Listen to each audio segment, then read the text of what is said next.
Ciao ragazzi, vi rubo solo 2 secondi per ricordarvi di iscrivervi e di lasciare un bel mi piace. Grazie e buona visione!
There's something missing.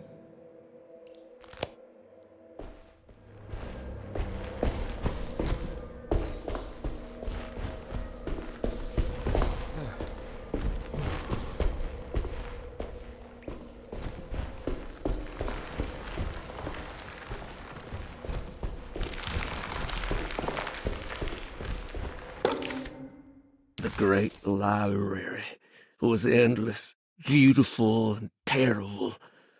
An Akashic record for the universe inside the mind of Jeremy Hartwood, now corrupted by a story forced upon him, told by a maniacal liar, an evil conjured by science and secrecy. I will suspend a room and lock away the foundation of his character. Its key will be left to the librarian, the only thing invisible to the prowler.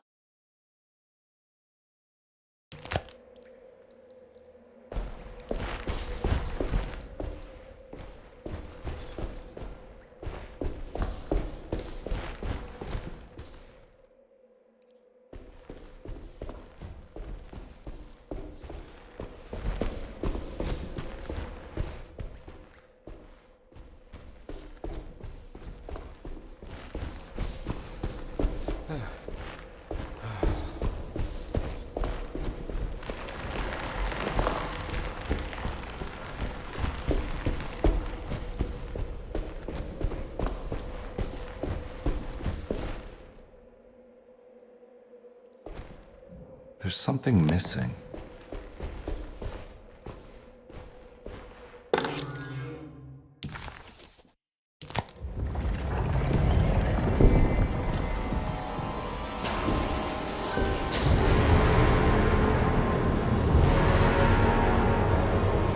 Oh shit. Why do you have to manifest your worst fears, Jeremy?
was in the hot autumn that I went through the night with the restless crowds. He was a kind of itinerant showman who held forth in public halls and aroused widespread fear. The New Orleans address of the event is lost, but I remember distinctly the Prext Shipping Company pressing their contribution. Hey.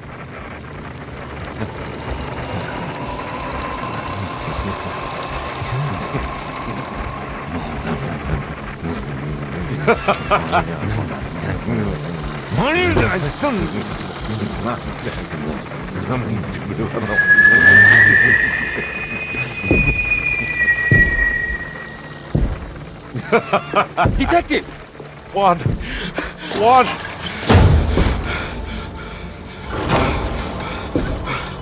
I hope you found what you were looking for. I fear there is no going back.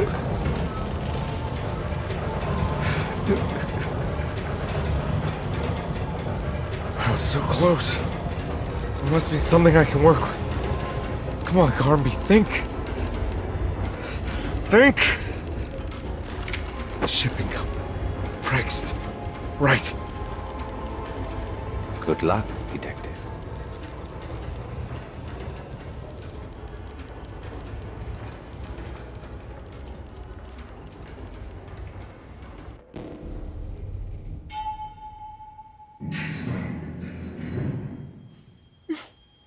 Well, thank God you're here, Detective.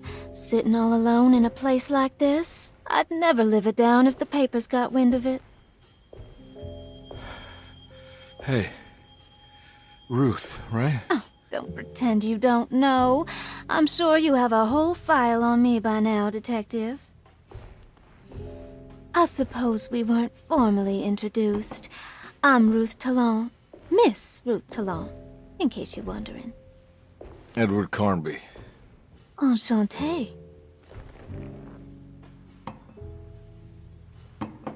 You sure? I had too many already.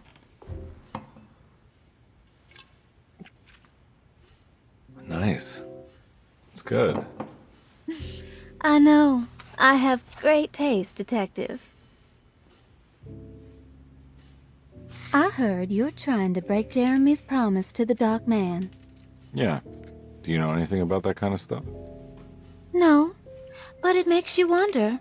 If he made a promise, can't he simply stand by his words?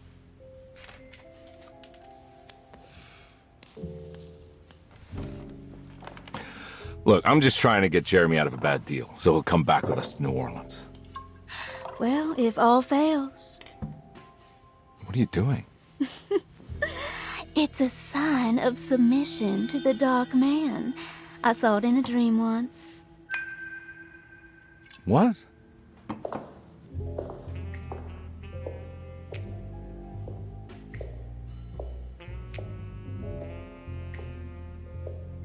You don't know the Prext Shipping Company by any chance? I do. They made big money during the war. Their waterfront office is just over there. How did you do that? Do what, Detective? Bonne chance. Hey, have you seen Emily Hartwood anywhere?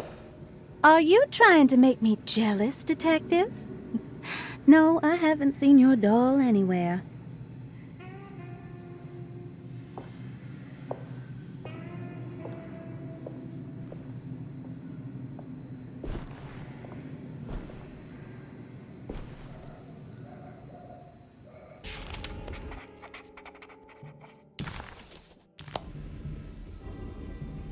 Prext Shipping Company. According to the book in Tarawea, the Dark Man is connected to a performance that Jeremy went to somewhere in New Orleans. I'm sure I can find the address inside.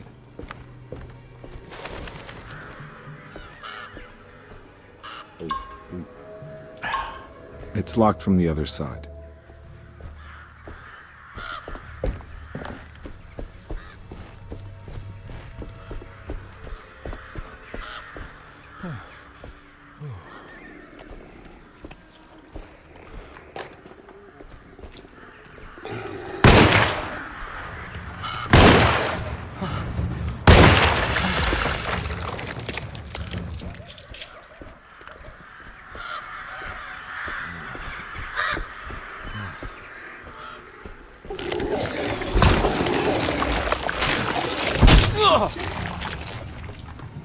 must be another way in.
Hold on.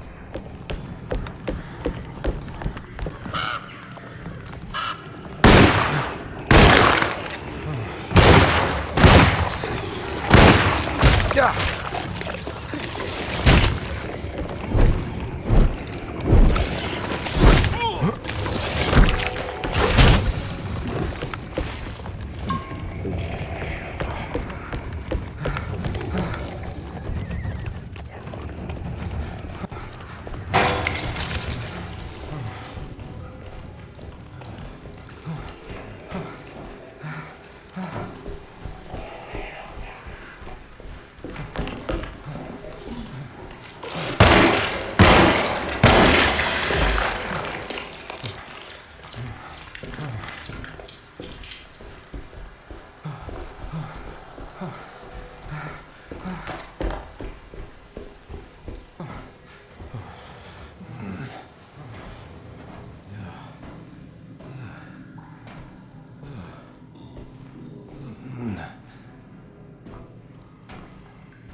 Made it inside the warehouse. The office must be upstairs.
Hey, I always wanted to try one of these.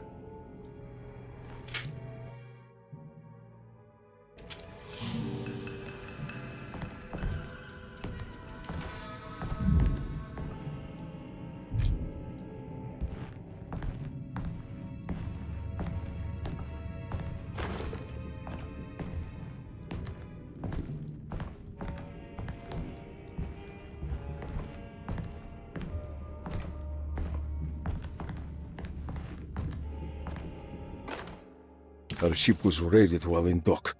All of his things were recovered, but blood was shed. Several men were carried into the Mississippi River and drowned by ones who live in the deep. All items have now been signed and delivered. Now best keep the papers safe. What is left? Later is right, and hell is back again.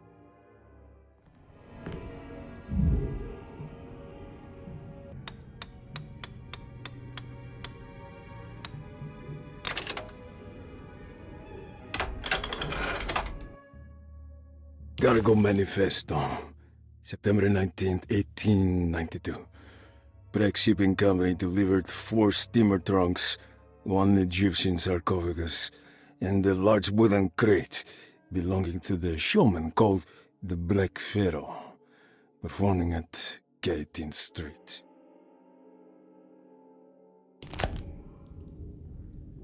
Here we go. The address where Jeremy first encountered the Dark Man.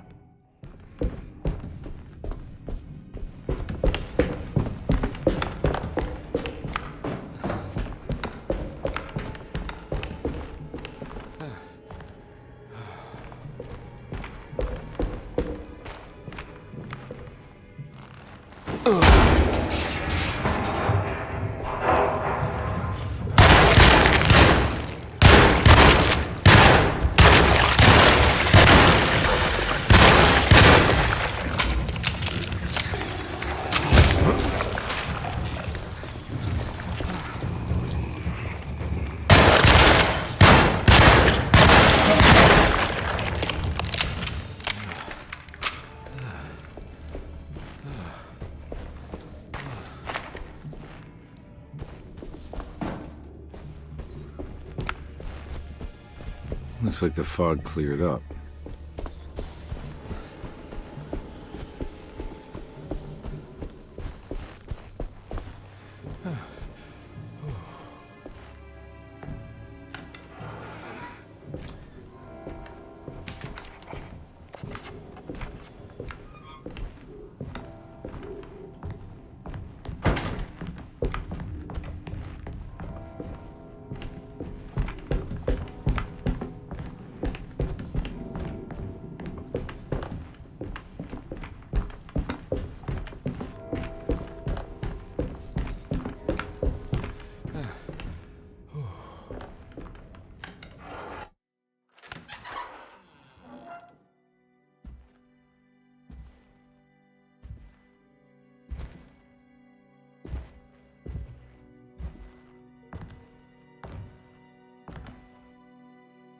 You want to tell me what this is all about?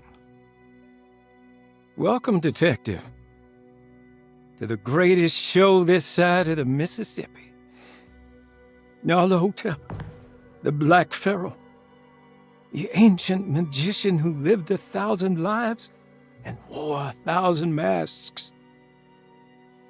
I can see why you settled on calling him the Dark Man. Saves your breath. So, you got scared by a stage magician, and now he's living inside your head. You can mock me, Detective, but you would be the crazy one to think his presence can be ignored. Look where we are!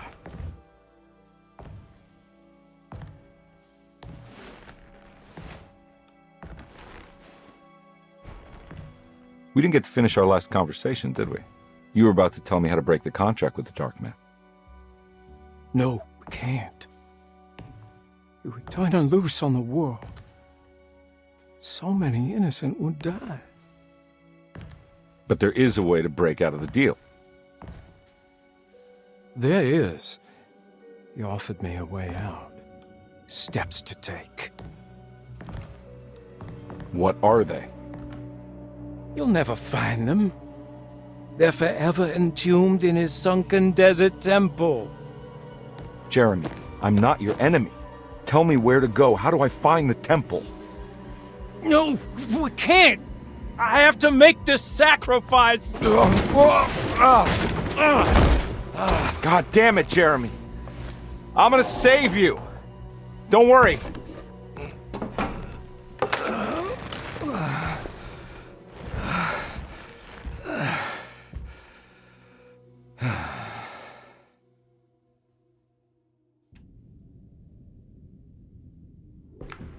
How do you save someone who doesn't want to be saved?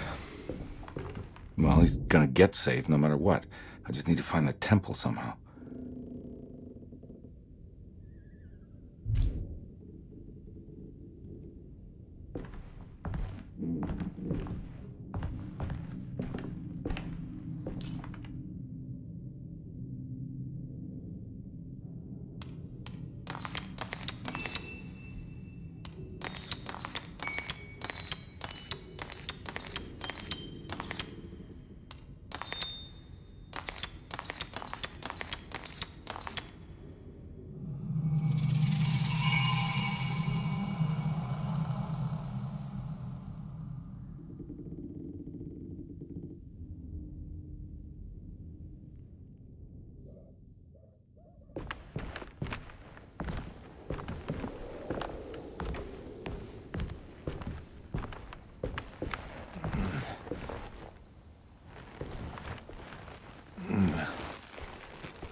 Oh.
The temple of Nephron-Ka lies under our camp. Despite all efforts, that unholy site did not collapse, but sink beneath the sand. The pharaoh is long dead, his name meticulously stricken from all ancient writing. But that stage meant for blood and terror remains. The temple is said to be lightless, built to harbor all the haunters of the dark found in the very depths of our universe. Calling on the gods meant creating a bridge between our world and theirs. The terrible Aldebaran of Taurus, the Black Sun, was seen as the most important star in the night sky, because, according to the Kitab al-Azif, it was said to be the home of that crawling chaos known as Nyarlathotep. Through ancient mechanisms, it was said that the priests could open shafts channeling the light emitted by that strange stone called the Shining Trapezohedron. Several streams pooled together above the statue of that dark man would then be sent through space towards the Black Sun, a message to the gods. The gifts bestowed on the sender are completely undocumented, but often assumed to involve dark blood pacts, where souls are traded for malicious miracles.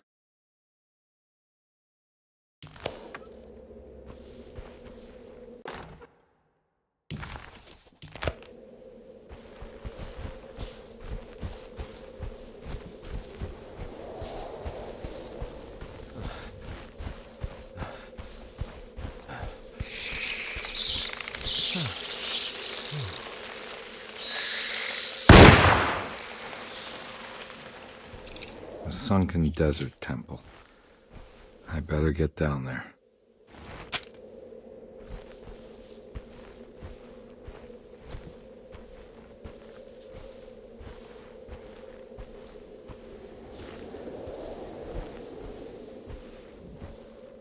Here we go.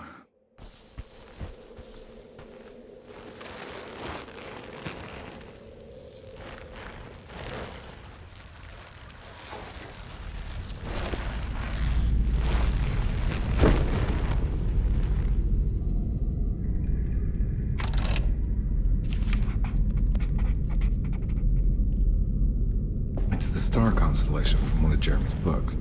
The Taurus. I got a feeling this is it. This is where the contract is hidden. But how do I get to it?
There's something missing.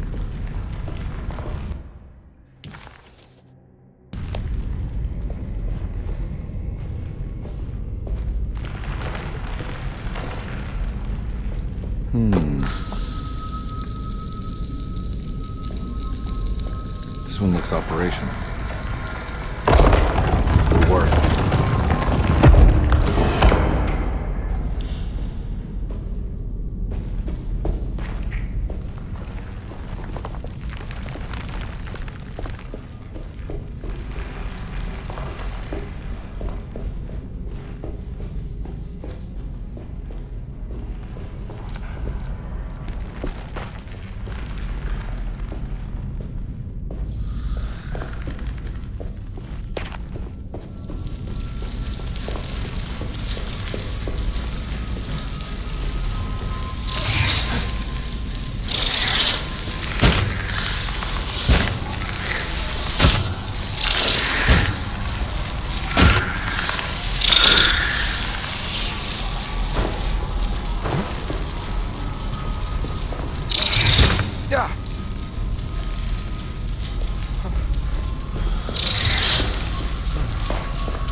It worked.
It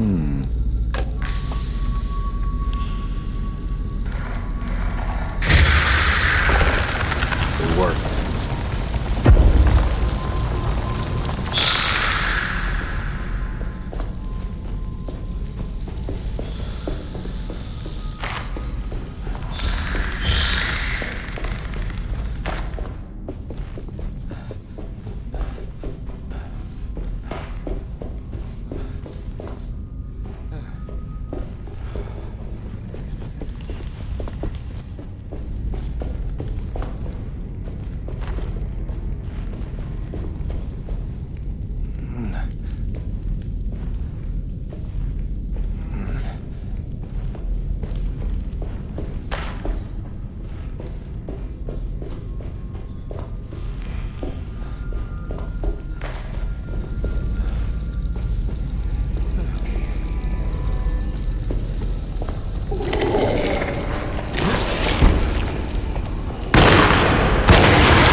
Acknowledge psychological trauma, break through barriers of self-deceit, temper manic behavior.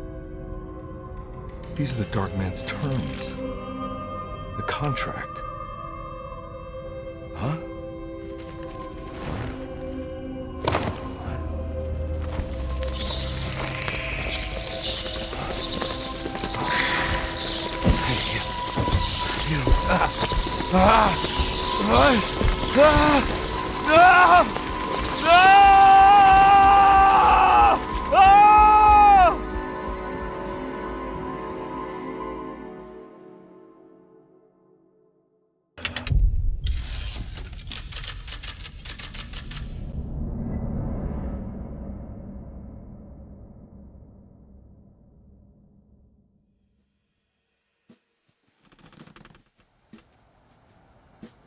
Hey.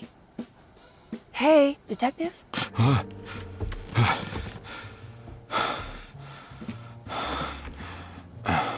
What are you doing? Oh, I found some. Great.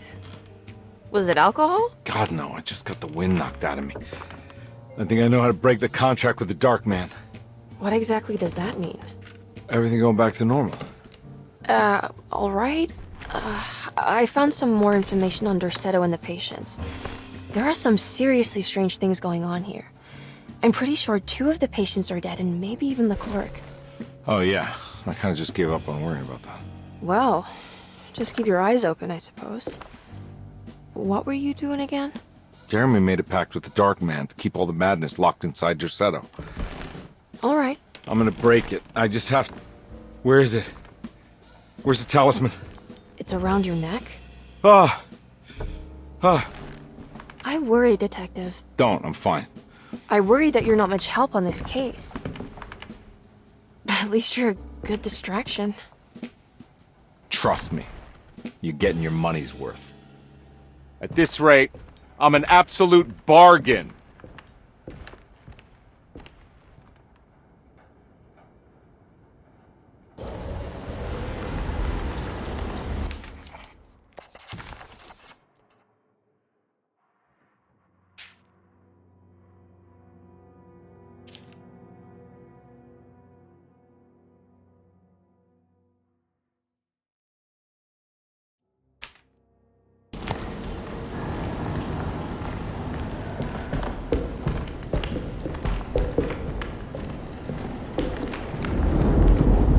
Just what this evening needed. Some ambiance.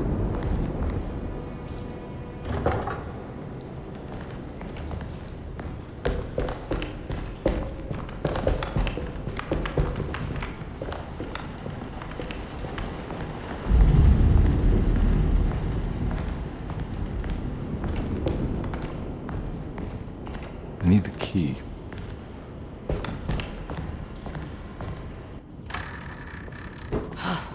Got to be around here somewhere. He wouldn't leave this house. I don't know what to think anymore. You run into that detective fella? Who is he? Can he be trusted? I think he one of the good guys. Well, you know, like us. Will he be all right with her coming? Praise the mother. He don't need to know about all that. He just left the job.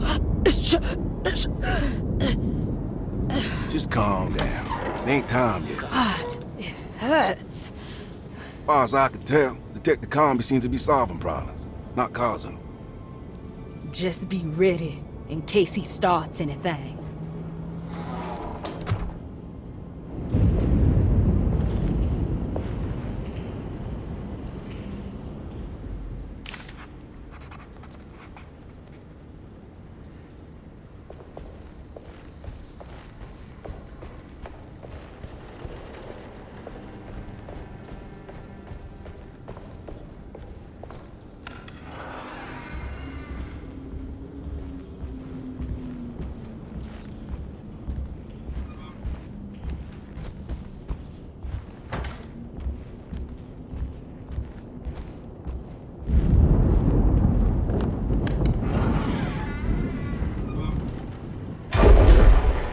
Christ, what the hell was that?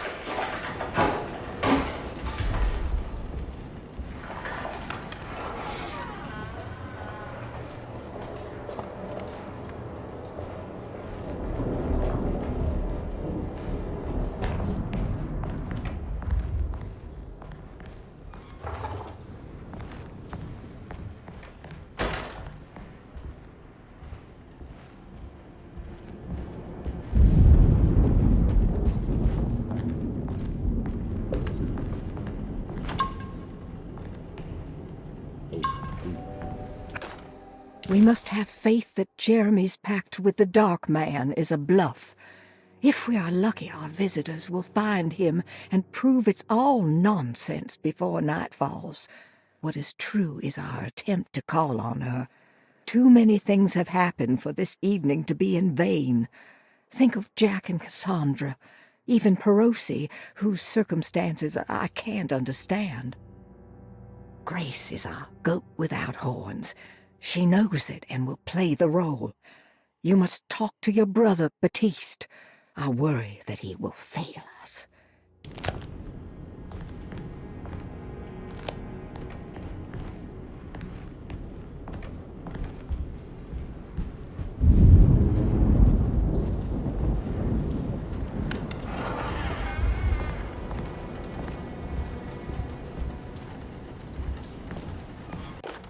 Lunacy and the Astarte Artist Colony, a monograph by Yael Klein.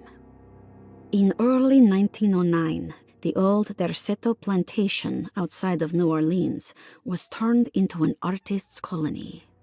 3 famous European artists rented the house and the surrounding land from the owner, the Ledoux family. The colony was chiefly run by Sebastian Cortez, who was playfully dubbed the captain by his collaborators, William Arges and Heinrich Kassel. The colony existed for 6 years, until one day all 12 members disappeared without a trace. It is widely believed that their disappearance is connected to the disastrous hurricane that passed through on September 29, 1915, but nothing truly supports this claim. What is known is their frequent participation in New Orleans nightlife, their love for hosting parties, and their elaborate contributions to the Mardi Gras parades as the Pirates of Pontchartrain. Accounts of their lifestyle can be found in almost every gossip column. It can effectively be summed up as carefree and bohemian. In late June 1909, the name Astarte first appeared in the newspapers. Cortez said the name came to him as he was painting. There is never any claim to knowing about the ancient Phoenician fertility goddess with the same name before this time. His fellow colonist Heinrich Kassel did know, because he later produced sculptures that show clear references to ancient idols of the goddess.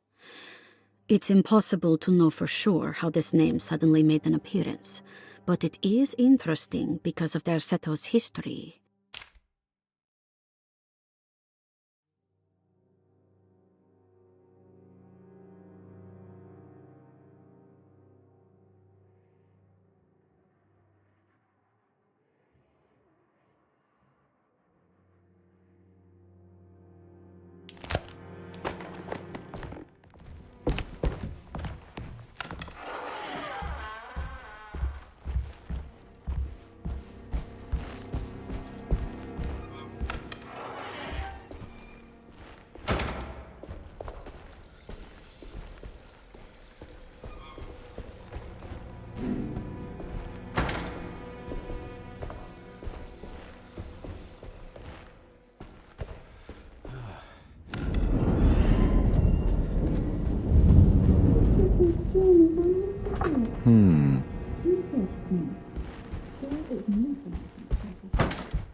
Now we're talking.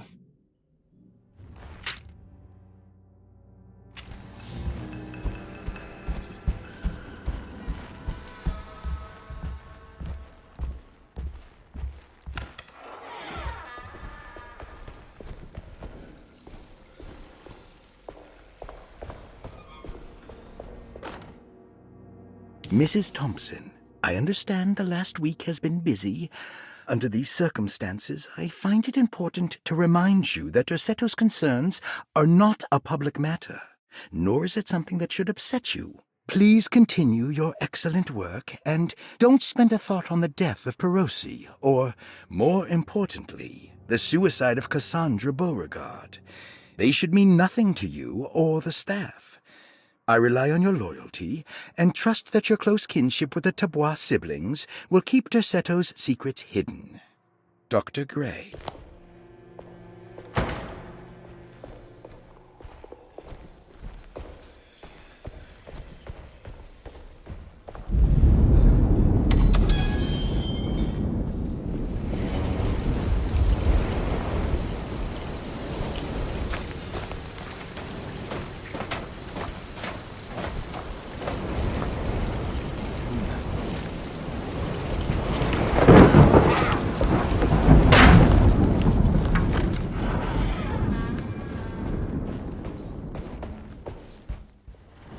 can't leave. I got a job to do.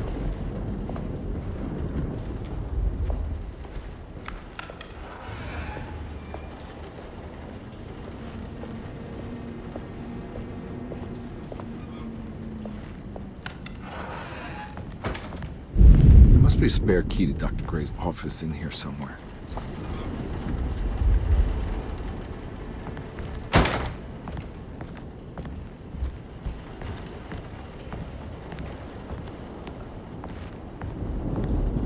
I don't have the combination for this, but maybe Jeremy did.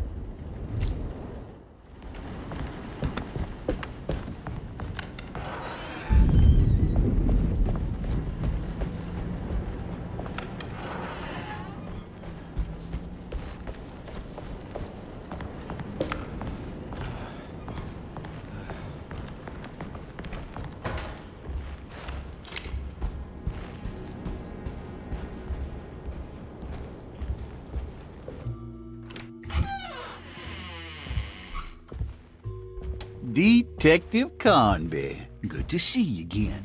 Solved your case yet? I'm trying. Hey, Grace, you okay? Oh, she is just peachy, Detective. Are you looking forward to the Feast of St. John, Grace? I can't wait. Kids, ain't they great? What exactly are you planning for tonight? Oh, not much. We eat, we drink, we pay tribute to the wishing tree in the conservatory. The usual. Then why all the excitement? There is just something about tonight. Something's different. I think we all feel it. Besides, we got ourselves some new words for the prayer thanks to your buddy Jeremy. She'll come and turn the world inside out, and things will begin again. That sounds strangely threatening. You should come. Oh, God damn it, Grace. Stay put for once.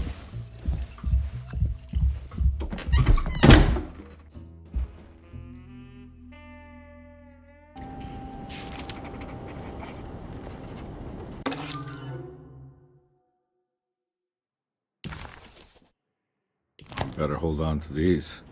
Wouldn't want them to get lost. There's something missing.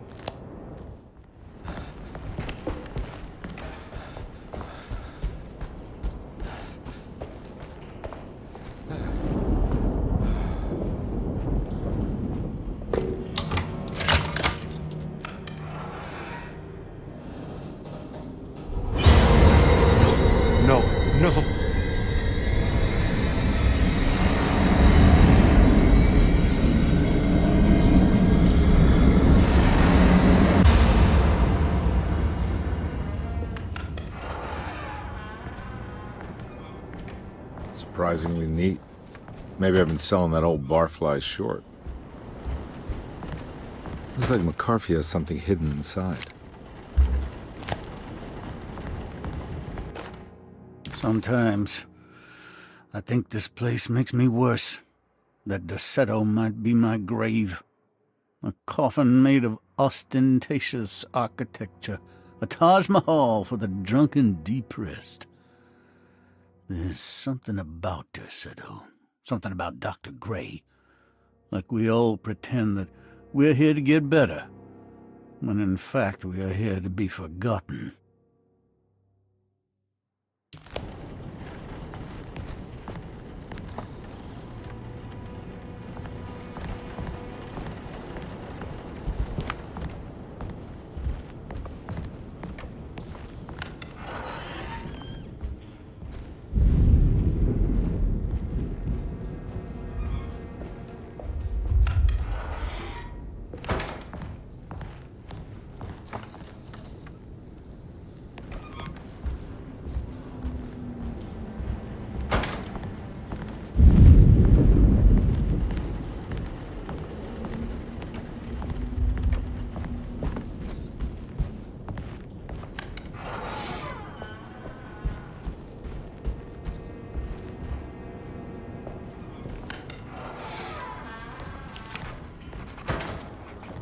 This is my room. I belong here.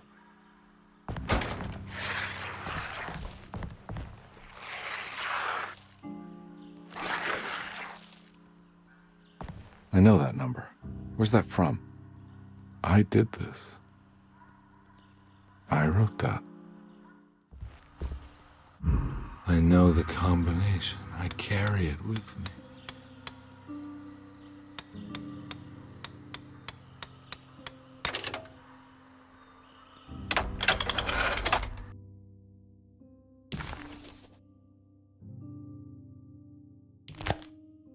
Detective, I have made many discoveries in my case. The child we want is safe, thanks to good people like me and you. We're so similar, but you don't see all the things I do. To find your man, Jeremy, you also need to look for the girl. It has always been that way. The young deliver us all. You should have a look in my room. There's a piece of the puzzle you will need. Take care now. My coffee.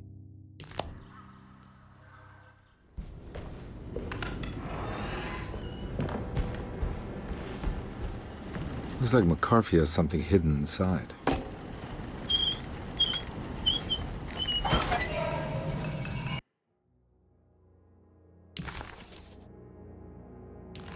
Why would McCarthy lock this up? Was he trying to keep Grace from completing the shape? If so, couldn't she have just made another drawing?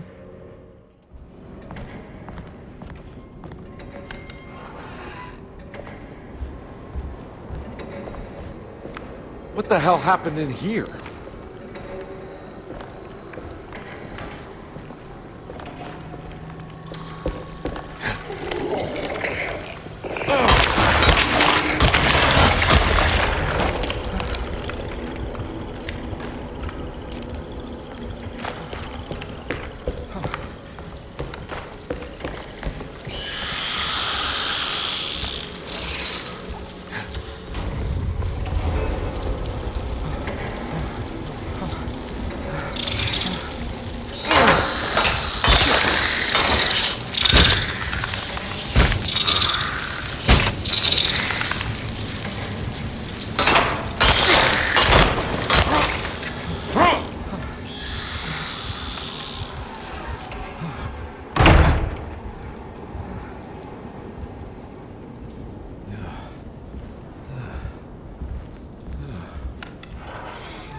This looks familiar. How am I back at the office? Jeremy's never been here. That's me, isn't it? How long had it been since I drowned myself in drink and depression? It had all felt so peaceful, slipping away into oblivion. A welcoming, dark voice wrapped around my mind like a heavy blanket. It turned off suddenly as I woke up from the sound of my office door closing shut. A messenger had left a telegram from Mrs. Saunders. She had a lead on where to find her husband and her kidnapped daughter.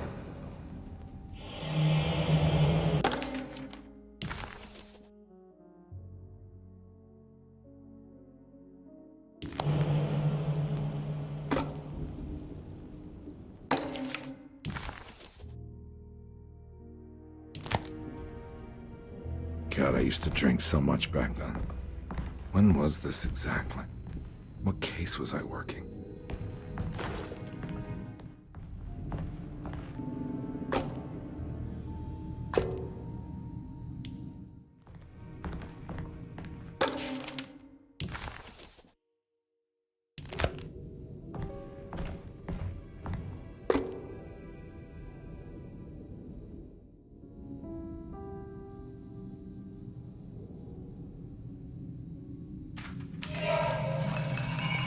I remember this case. Some kid got taken by her father, headed out of state, but he had made a mistake by selling a painting that his wife actually cared about to a collector named Thornhill to fund his venture. That's how I tracked him down. At least I think so.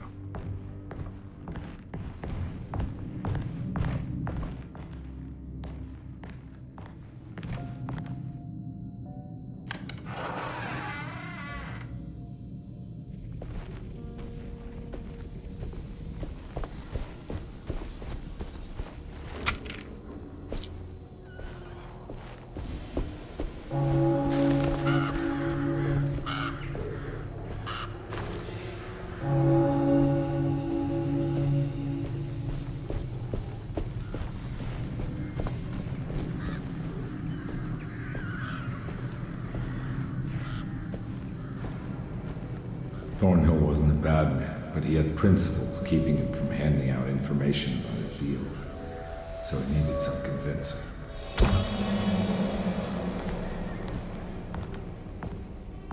Well, every case can't be squeaky clean.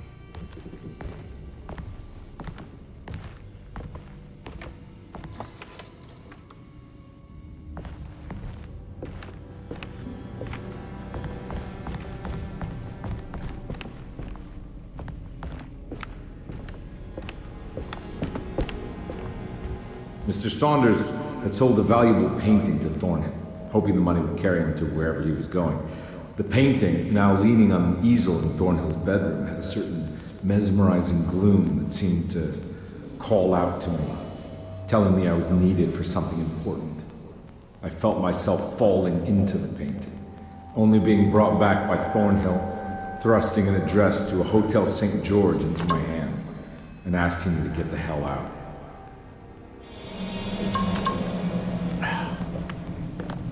I don't remember this at all, but I can't say it didn't happen.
On my way to the hotel, the Morton gang caught up with me. I owed them money, a lot of it. I can't remember what for. Probably some dumb gambling debt growing in size for each payment missed. I punched one of them out, and I sent the others packing. It was a stupid move. They'd be back.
I found it. In the hotel ledger, I recognized the handwriting of the signature, Ted Stryker. It was him. I could feel it. It was the kidnapper I was hunting. I put on my knuckles and hurried up to his room.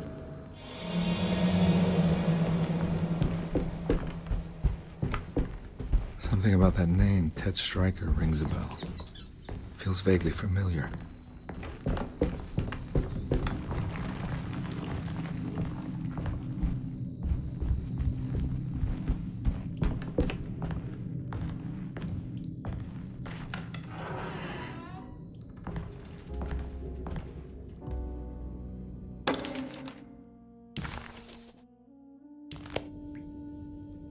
I recognize this room, but I didn't catch up with them here. I must have followed them. But where?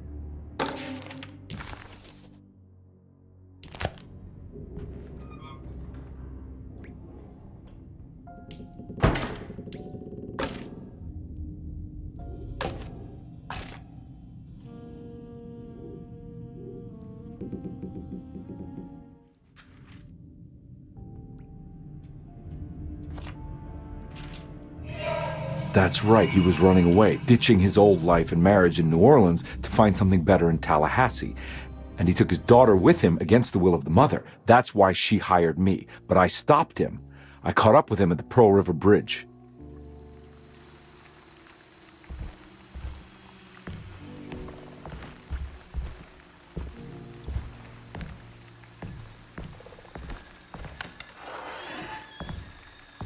Pearl River. This is where I caught up with them. This is what the Dark Man wanted me to revisit.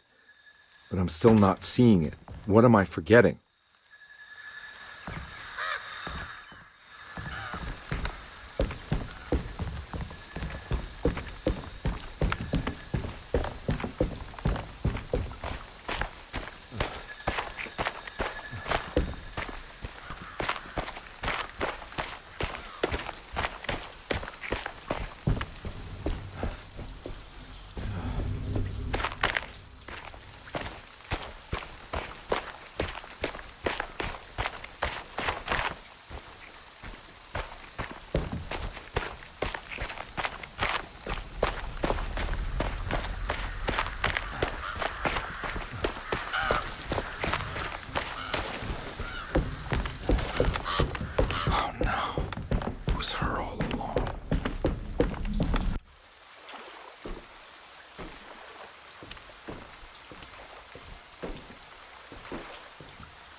I can't believe I didn't recognize you.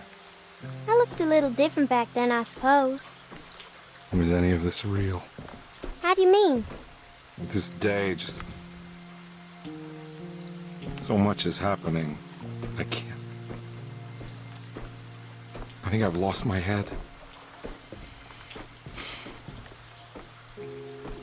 Do you need me to apologize? I mean... I am sorry. I don't think I need to begin to explain. You're just a kid, Grace. I'm really sorry. I didn't mean for it to happen. Lies. More lies. No, really.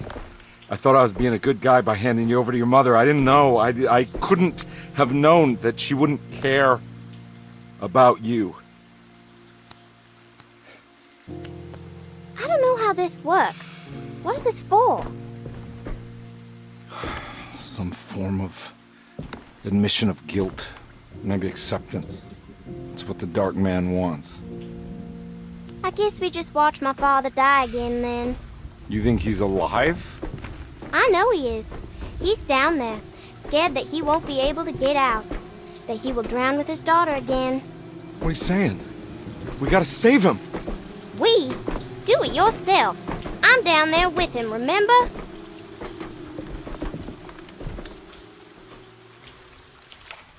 Can I really save them?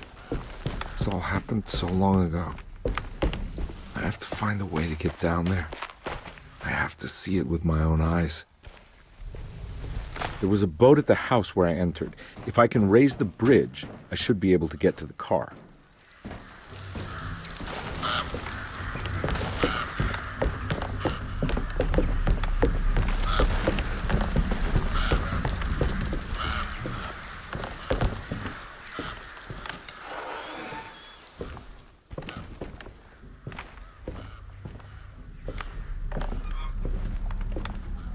This must be where the bridge is operating.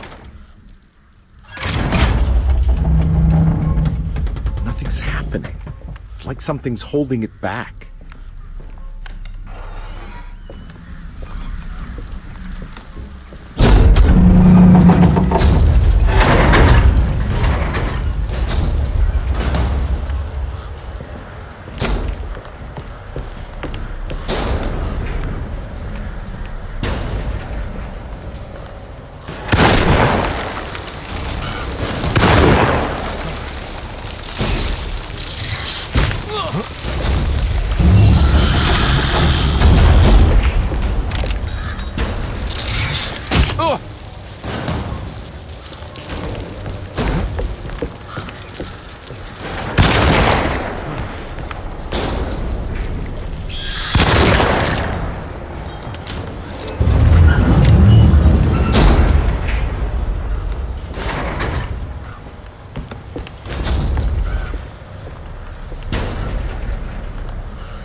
Carnby, are you okay? Don't leave me alone. What the hell have you been doing? What's going on here? Look at this mess! I'm sorry, Mrs. Thompson. Don't make me kick you out of this house. Now get out!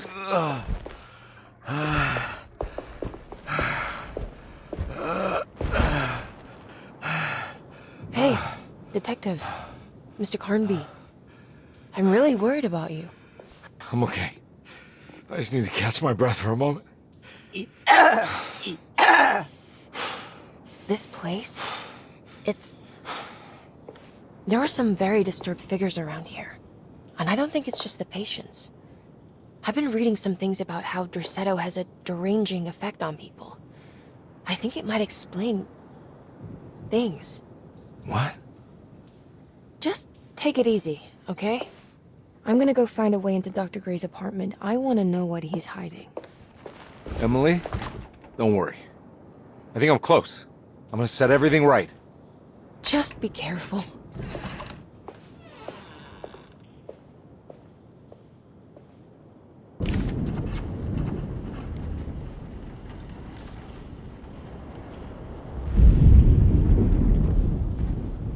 There's something missing.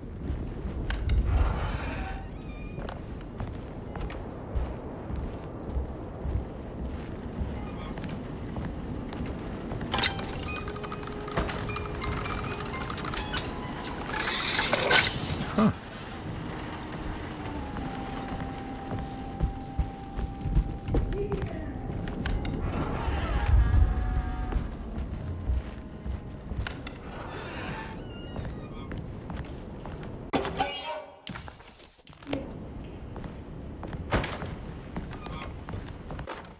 Jeremy knew that the only one who could help him now was the guest in room number 3.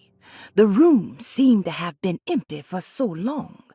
But that wasn't allowed to be true. The story needed to be different. To include something from the outside, he would bring the guest back to room 3 and show them what was in that safe. 913. But those were not the right numbers. That was the combination for the safe in the clerk's office.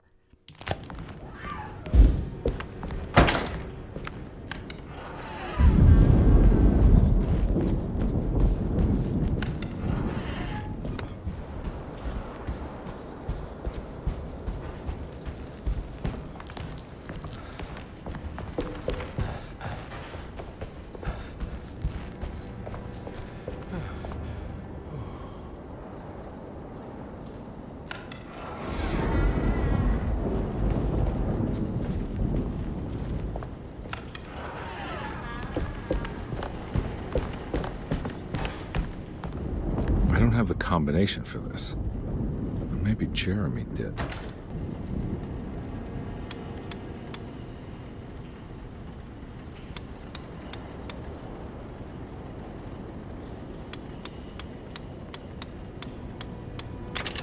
It worked.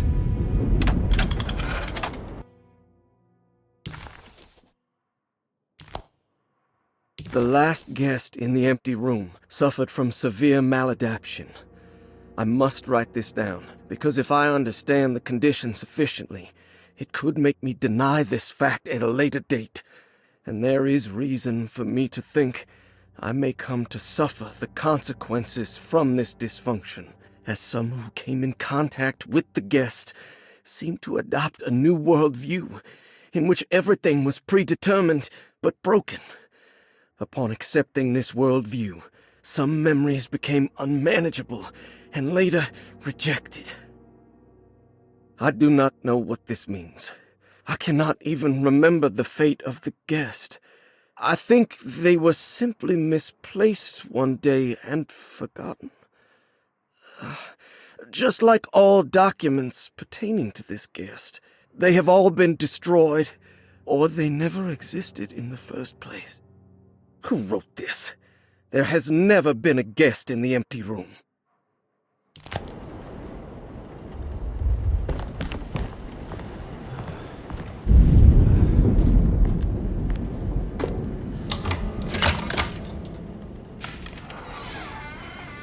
Dr. Gray's office, all to myself.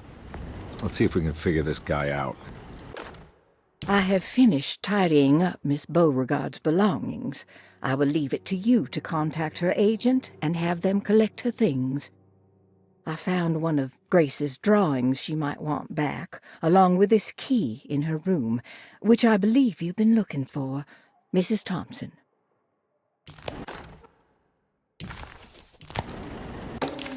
This is where McCarthy has hidden my favorite young. It's very important.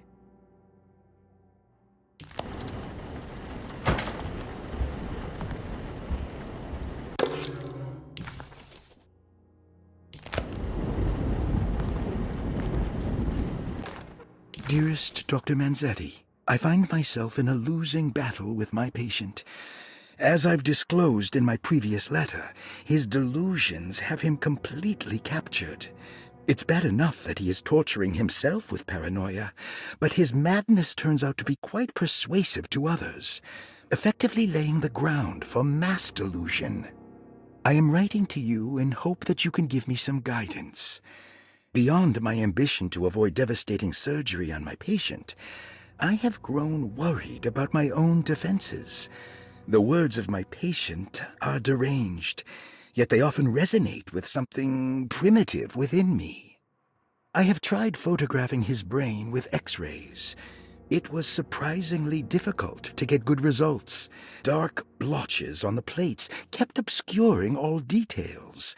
My patient looked at the bad plates and cried out in terror, telling me the dark areas was the shadow of the worm, eating him from inside. I could not see anything out of the ordinary.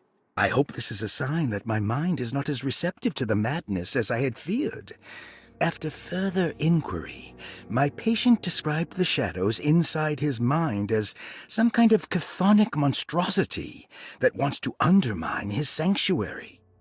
This is clearly a reference to a place he calls Teroea, a sort of library or convent that works as a psychological haven. With this imaginary haven threatened by this Chthonian, he has now constructed another, less pleasant hiding spot. Lately, he has been bringing up a metaphor of a steamboat that has run aground, that he feels like he needs to start the engines and reverse, but he is afraid that the hole in the hull would cause the whole ship to sink. I've been watching him turn this metaphor into reality for the last week. He knows it's made up, but he is doubling down, trying to make it a real memory. I feel certain that this is my chance to break through the barriers of his self-deceit.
I need the key.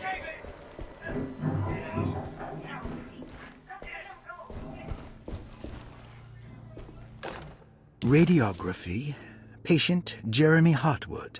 Date June 14, 1930. Plates. Jeremy's skull proved difficult to capture properly. Partial radiographs worked best. A complete picture of the brain can be assembled by piecing 3 plates together. Observations. Even when looking at an assembled version, a shadow covers significant parts of Jeremy's brain. Possible tumor, but more likely that the equipment is failing. Jeremy reacted strongly to the pictures and claimed to see a giant clay worm eating and displacing his memories. Notes. While this exercise has left me nowhere closer to an answer, I feel confident that a Burkhardt lobotomy should sever all necessary parts.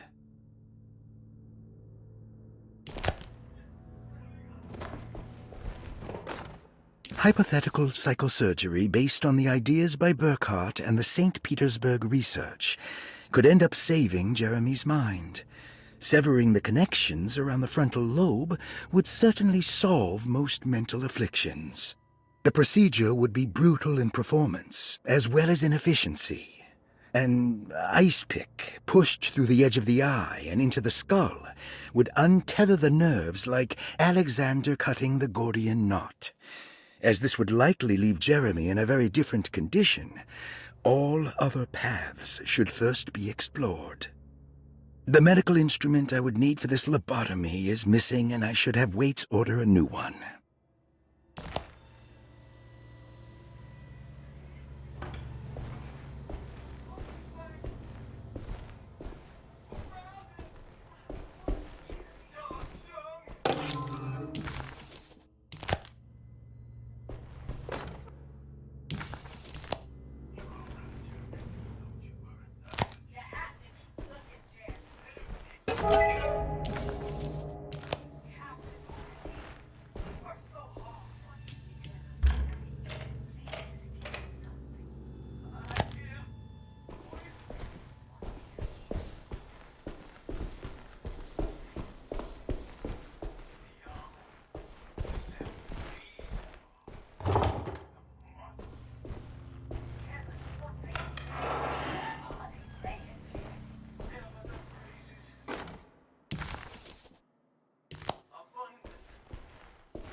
Don't mind if I do.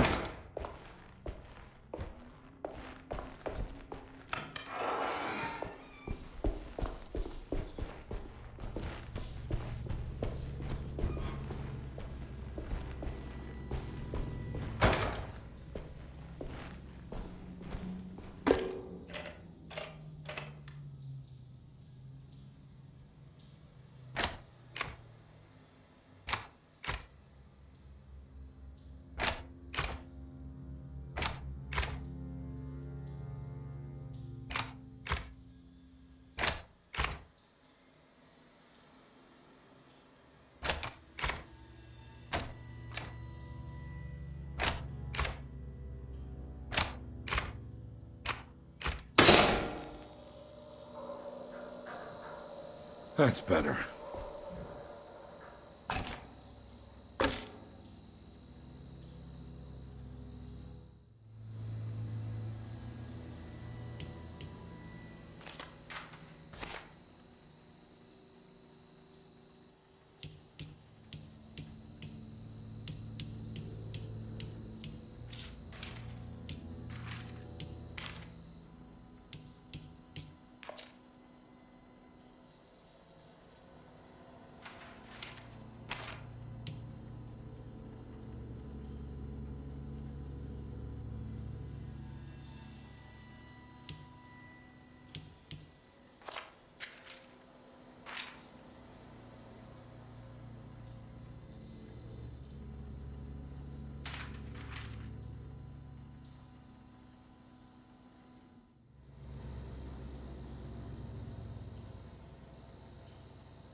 Why does this keep happening? What am I supposed to do?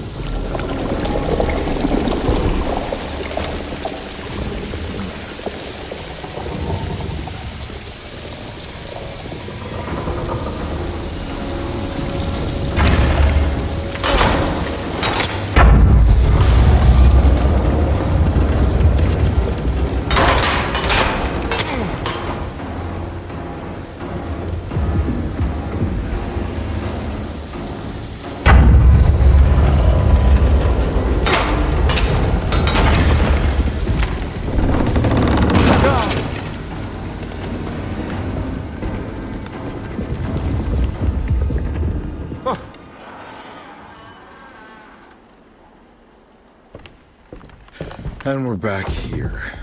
Well, perfect time to have a look around this place.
This is where Jeremy's hiding, right? Hello? Is anyone there? Jeremy? I need help! Wait! Can you hear me? I'm stuck in the mud and the fire is taking Jeremy! me. Where are you? The motor is dead. I can't do anything more. Hang on, Jeremy. I'll figure something out. I'll get the boat running.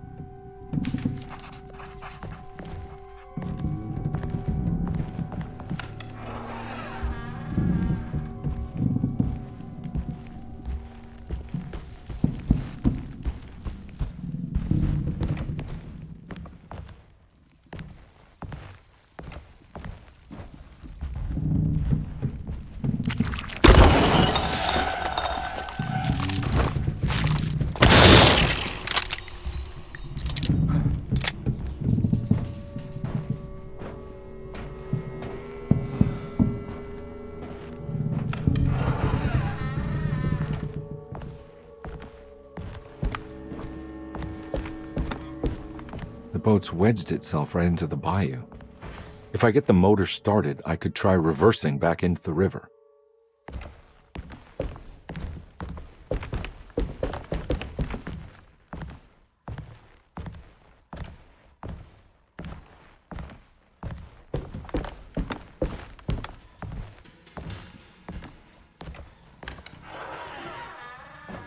Jeremy!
Looks pretty weak. I just need something to break it.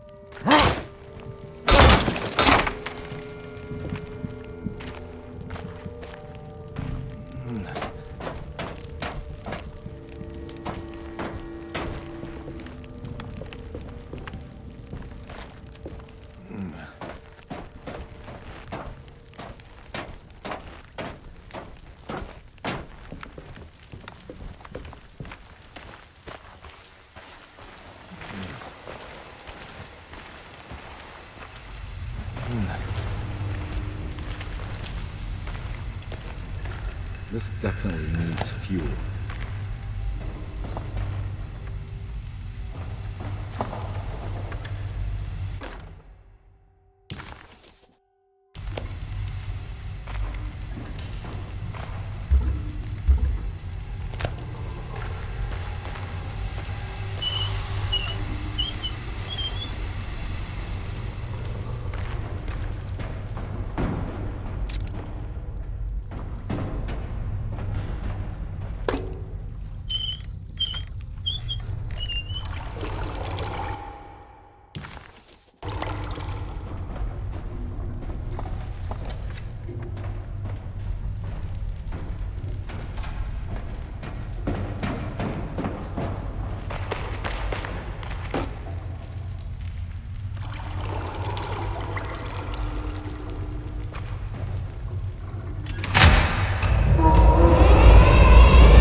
Whoa!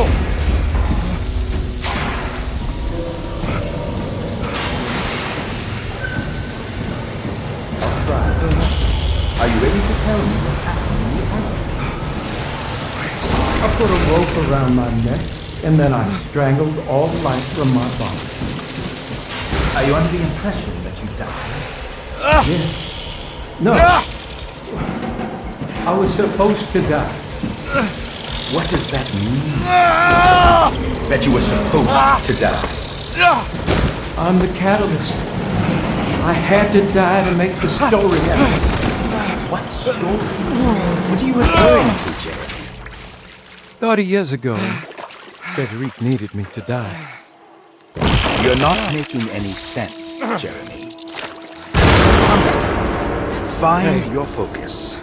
Hey! I cheated everyone. I didn't play my part. Hey! I escaped my doom. My destiny.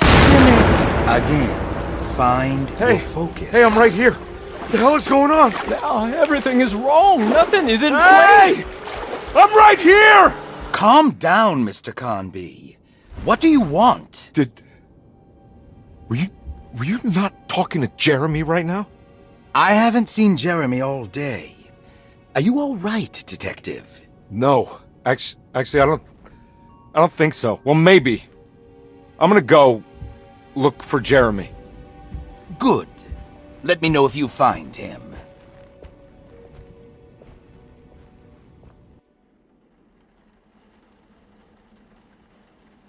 That was Jeremy's self-deceit? A steamboat stuck in the mud? I'm not gonna pretend I understand any of that. What a bunch of psychoanalytic nonsense.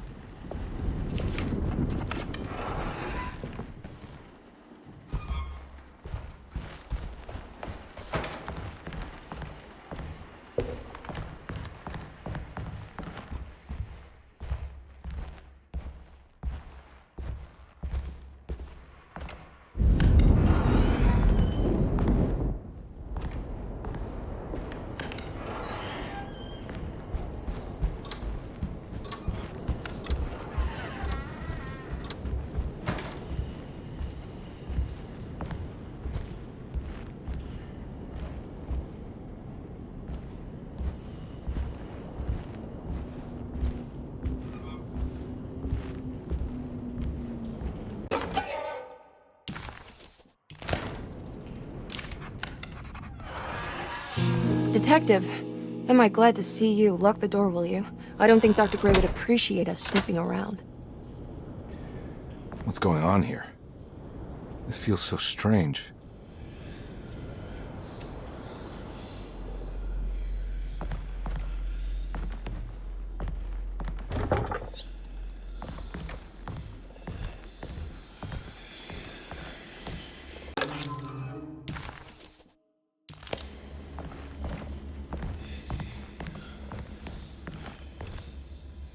Have you found anything? What? Yeah, I've seen some things. Okay. Let me know if there is anything you want to talk about. You don't find this place strange? Derceto is certainly one of the stranger places I've been to.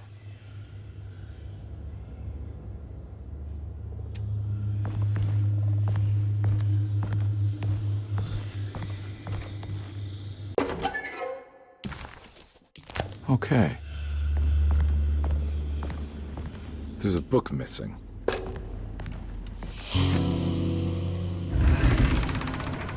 What did you do? I was just rearranging the books. Well, come on, let's check it out.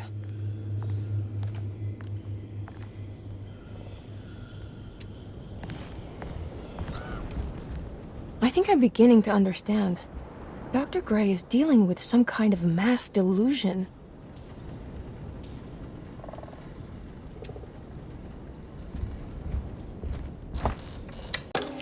Good to finally meet you, Mr. Hartwood. I'm here on the behalf of your brother Philip. You were expecting me, weren't you? Yes. You're from Derceto, no? That's right. I just wanted to ask you a few questions to see if there is anything I can do to help you and your family. Okay. I understand you're full of imagination. You make up a lot of things. I suppose. And you obsess over them, blurring reality and fiction. Sometimes. Do you want to tell me about the Dark Man? No, I don't. That's all right. Perhaps there is something else you can tell me. Something you know to be made up, but you hold dear. Juan? John? Who's John? No, Juan Luis Jorge. Oh, wait there a moment. Here, take a look. Is he... Oh, he is the author.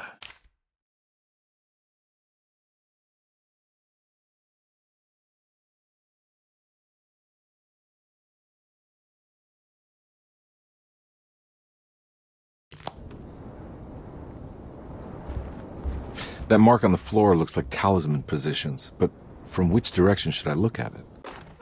The Snake Dagger, a monograph by Yael Klein. In Ludwig Prin's book on pagan rituals called The Mystery of the Grave, as translated by Nicholas Vachy, there are several references to a sacrificial dagger called the Snake Dagger. It has long been thought of as a poor translation of the original text, that it would be more appropriate with worm dagger from the Latin vermis cultrum. This seems natural following the recent consensus that the original title of Prin's book, De Vermis Mysteris, should literally translate to the mystery of the worm. However, this would take away from Vachy's great effort at translating the underlying meaning of the words and revealing several cultural beliefs.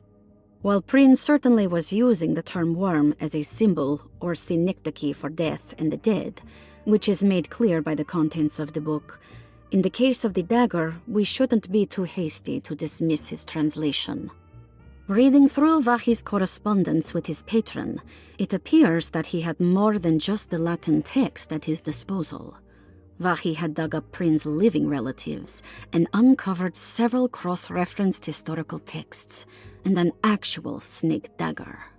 The dagger was dated to the early Middle Kingdom of Egypt and had such a clear shape of a wave that Vachy considered calling it the sinusoidal blade. Knowing the full story, it seems prudent that he chose to translate it as snake and not worm. There are several reasons why this choice of word helps us understand the pagans that Prin's book attempts to describe.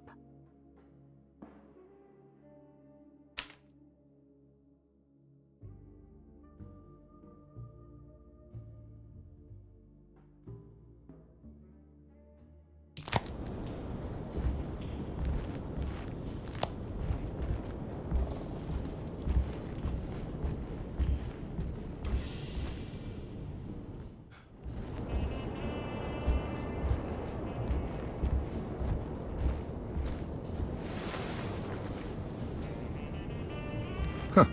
Has that been there this whole time?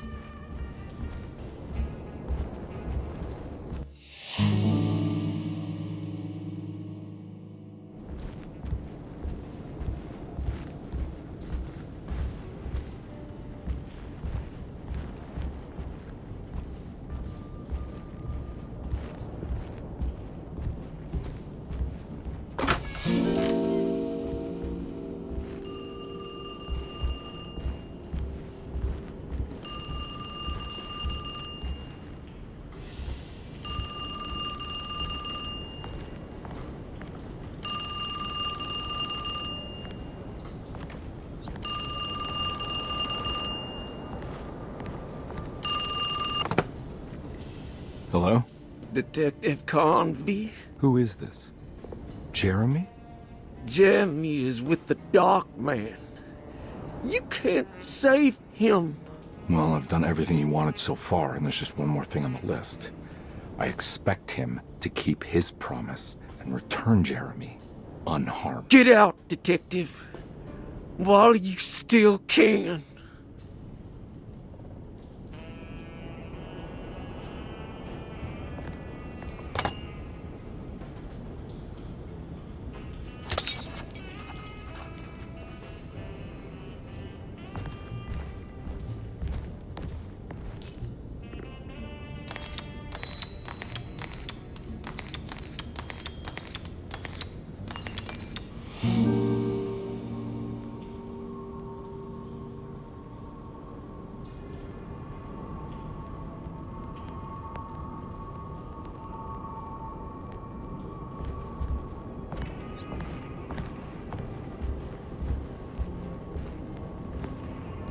You okay? You look a little frazzled. Just stupid telephone. I know. I tried calling the police earlier. The telephone is completely dead. It's not... Yeah, no, the telephone isn't working.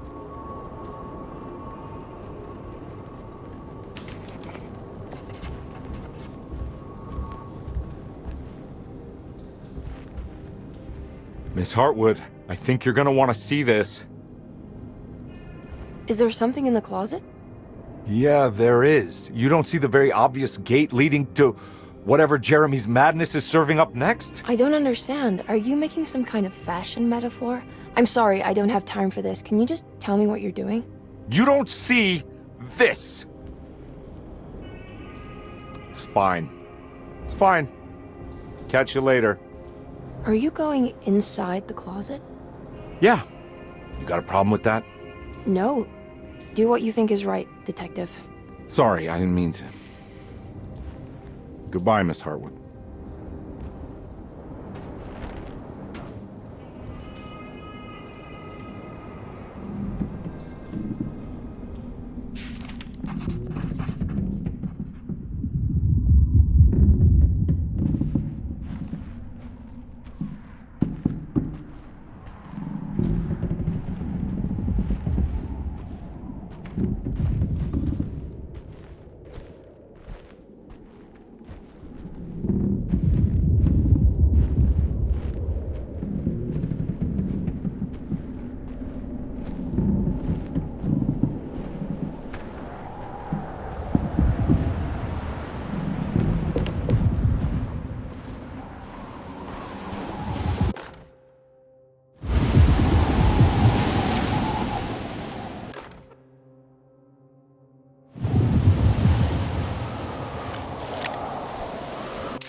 We found the ancient stellarium perched on a cliff facing the Arctic Ocean after a day of sailing due north of the Eskimo encampment. Jacob van Oostad was our most keen member of the expedition. He had been chasing down the source of a peculiar type of crystallized metal present in several sacred items among the natives on the northeast coast of Greenland. The site was a remarkable find for any explorer, and we were all enraptured in our search for enlightenment and meaning. The surviving architecture seemed almost unearthly in origin and astonishingly sophisticated. The metal Jacob was searching for was abundant, almost ubiquitous. We were so taken by our find that we were surprised by the sun falling below the horizon. As we quickly picked up our gear, ready to head back to our camp, Jacob van Oostad declared that he wanted to stay. He was adamant. We begged him to reconsider. The night would be getting colder by the hour, and we feared for all our safety. Jacob refused, threatening us with violence if we wouldn't leave him alone. As the snowfall turned heavier, we left him there on his own. The next day, the weather became worse, and we had to spend hours enforcing our shelter as our tents became increasingly useless. The group had written off Jacob, thinking he must be dead. I had an urge to make one final attempt to save him, so I headed out as darkness fell with a handful of flares and headed toward the coast and up the climb towards the stellarium. That's when I saw him, transfixed by a burning sky, that celestial lantern. Jacob keeled over and let out a painful shriek that struck me with such fear and pity. He was crying in agony, for the cold weather had ravaged his flesh. I called out to him, and he turned to face me. His vacant stare held me in place like a needle through a butterfly, and he said, You must leave now, Heshtan. Go, and never come back. And so I left.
Hey, you!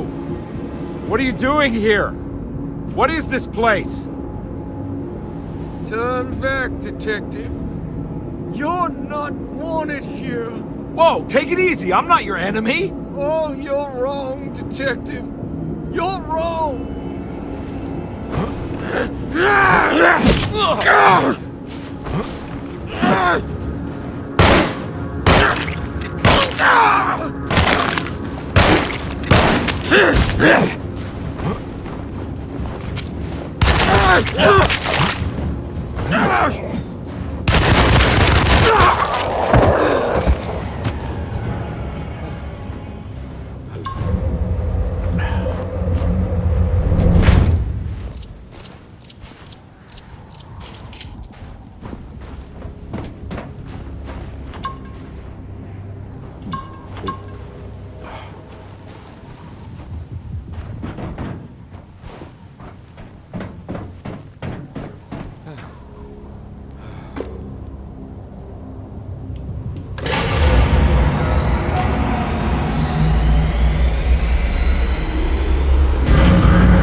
I figured you wouldn't want your stars aligned, Jeremy, or maybe that is what you need to temper that mania of yours.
Jeremy?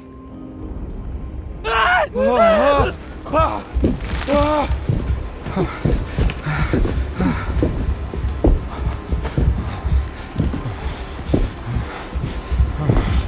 did everything! Aren't you happy? Stupid charlatan! What more do you want from me? You want me to lose my mind? Oh, my Lord! Doctor! Baptiste! Quick! Jesus. What are you thinking, compadre?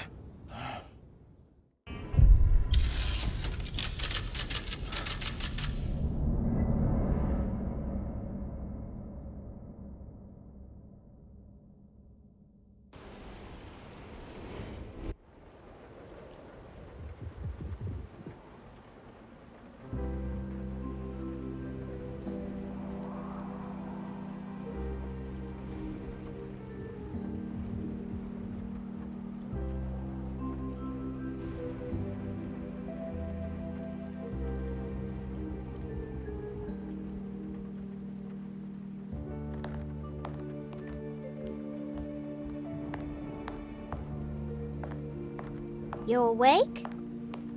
You are awake. Mr. Conby's up.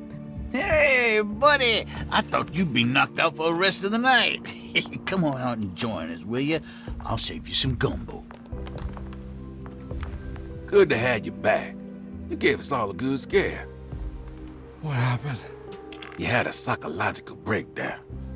Sorry for manhandling you, but you were being violent, you see. You stabbed Jeremy and then punched Dr. Gray. Are they... okay?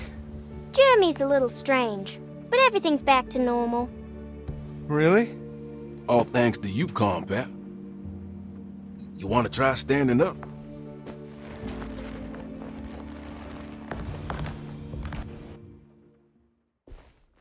Well, if it isn't the hero of the day. How are you feeling, Detective? Never better. How about you two? Hey, Jeremy, I didn't do too much damage, did I? Things are fine. Very quiet. What's up with him? Painkillers? No. You see, despite you having the finesse of a one-eyed butcher, you managed to lobotomize dear Jeremy. I did what? It's actually quite impressive. It's not like I hadn't considered it myself. I just wish Jeremy could have been helped without reducing his personality to that of an oyster. But he's gonna live. Of course. As long as someone keeps feeding him, he'll outlive the best of us.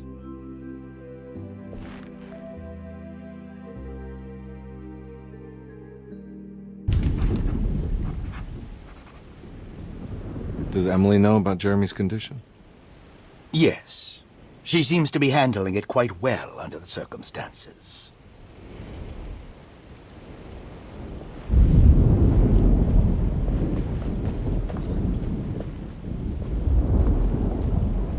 Hey, Ruth. Glad to see you made it back to Derceto. You too, Detective. Make sure to stay for the festivities. It's no Mardi Gras, but it ain't bad.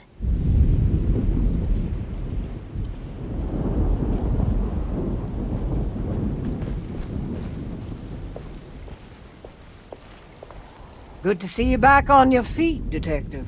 Have some gumbo. Thanks. I'll save it for later.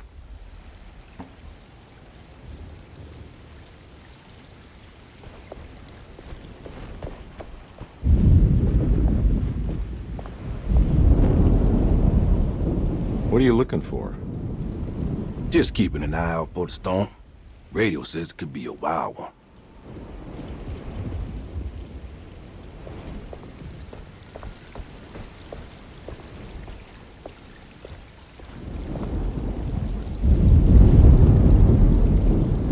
That is one impressive tree. More impressive than you could ever imagine.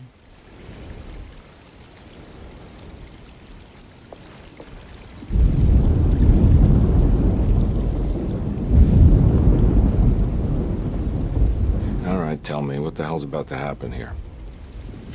Every year we have a little turn-the-page ceremony by the tree. It's symbolical. It's like life has its cycles of grief and happiness. You know? Just like a tree facing the seasons. Things change, but remain the same.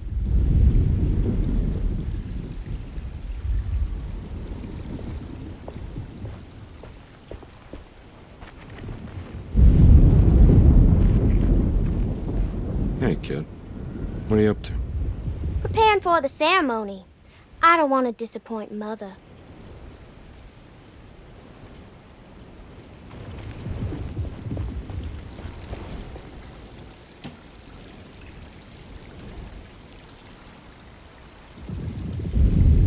Everyone knows what to do? Y'all know the new words. Mrs. Thompson, we talked about this. I'm not sure everyone is comfortable. Doctor, I insist. This is important. We've waited for so long, Doctor. Let's just go with the old song. Not every change is an improvement. Boss, good or bad, we need to move forward. All in, Doc. Let's bet it all. But we don't know what we're dealing with.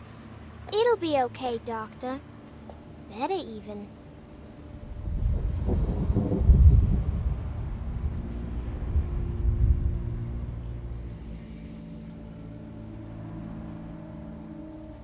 Oh, there are praises and abundance to the black goat of the woods. Hear us, Mother. Take pity on us. Take pity on us. Ever Hear there us, praises Mother, and and take abundance abundance to the black goat take of the pity woods. on us. Hear us, Mother, and take pity on us. Take pity on us. Mother, and take pity on us. Ever there praises and abundance to the black goat of the woods. Hear us, Mother, and take pity on us. Accept our sacrifice and judge our work. Stop! Are you crazy? This here's what needs to happen, Carl Bill. Grace! Stop! No! Shoot the ground! Yeah! Shoot the ground! The black goat of the woods Stop in the ground! Yeah! Stop in the ground! Get my uncle out of here! Jeremy, come with me! Get over here! Jeremy, come with me! Jeremy, come here! No! There has to be a sacrifice! We're doomed!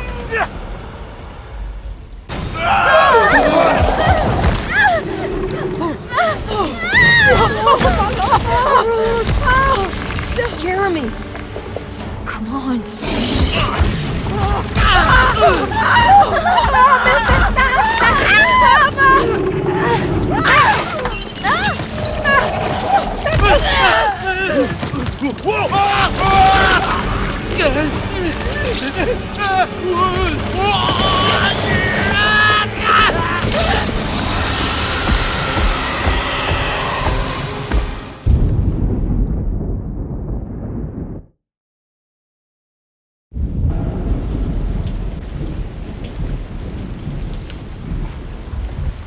I can't let that monster leave Derceto. I have to stop it.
all out of bullets.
Detective! Oh, what the hell was that?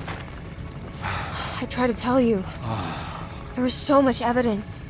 Their devotion to the black goat was like nothing I've ever seen before. I felt so dumb believing any of it, but I'm glad I did. Are you okay? Everything is out of order. This isn't the way the story goes. I shouldn't be alive. Yeah. Oh, you're welcome, buddy. How are you doing, sweetie? I kinda like it. You ruined everything, but I'm not mad.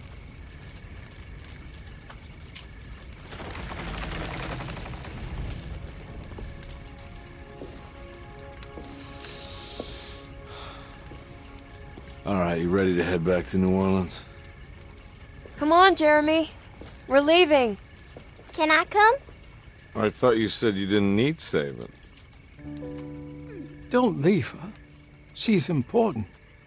Of course we're taking her with us.